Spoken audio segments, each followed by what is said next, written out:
बिस्मिल्लाहिर्रहमानिर्रहीम। अस्सलाम वालेकुम नाजरीन, मैं हूं एडवोकेट इजाज़ अहमद नवाब और आप देख रहे हैं मेरा यूट्यूब चैनल कानून की दुनिया। नाजरीन, इस व्लॉग में मैंने जो बात करनी है वो वैसे मेरा ख्याल है कि जो पीटीआई के लोग हैं उनको शायद बुरी लगे, लेकिन जब इस पीटीआई पर जो इस वक्त बुरा बदतरीन क्रैकडाउन है और पीटीआई के लिए एक बुरा वक्त है, उसमें अगर कोई आपकी थोड़ी सी भी सपोर्ट करता है तो मेरा ख्याल है बड़ी बात है।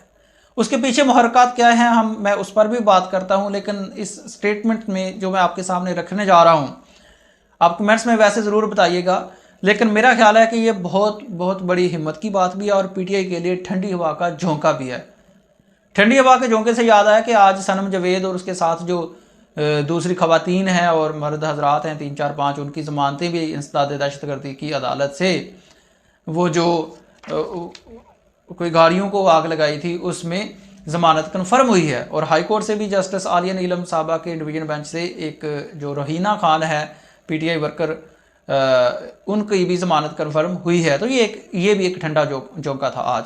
अच्छा, अब बात करते हैं असद उमर साहब की। असद उमर साहब ने आज 2 स्टेटमेंट्स दिए हैं। असद उमर साहब ने आज 2 स्टेटमेंट्स दिए हैं। मुझे वो असद उमर का नाम लेता हूं तो वो उनकी आह भर के पीटीआई छोड़ना याद आ जाता है। आह भर के मतलब ऐसे करके उन्होंने सिर रख दिया और 1.5 2 मिनट की बात करके फिर चले गए।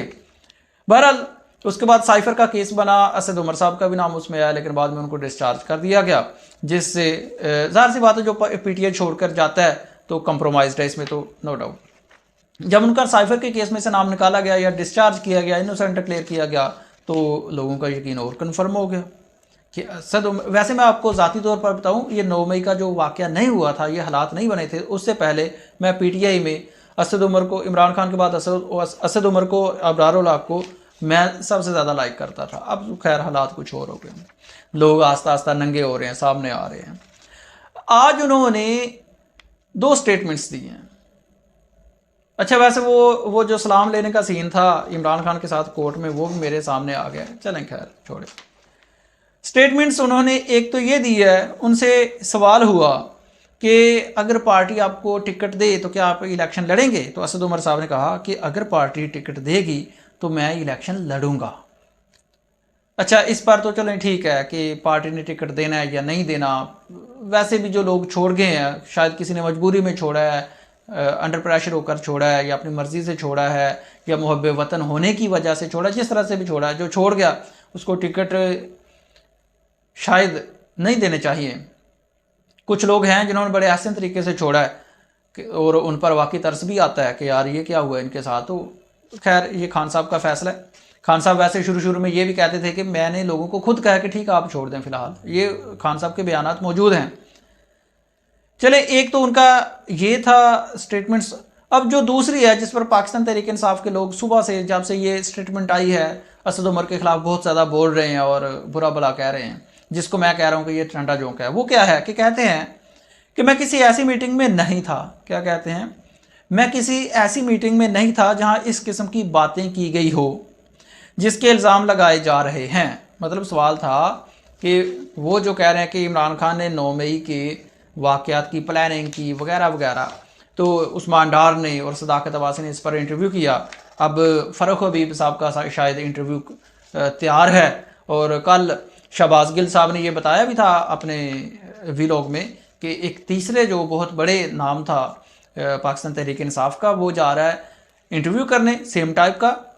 उन्होंने इशारा दिया था शाहजेब खानज़ादा का कि उनके साथ ये इंटरव्यू होगा। उनका इशारा था, नाम नहीं लिया था उन्होंने, वैसे इशारा था।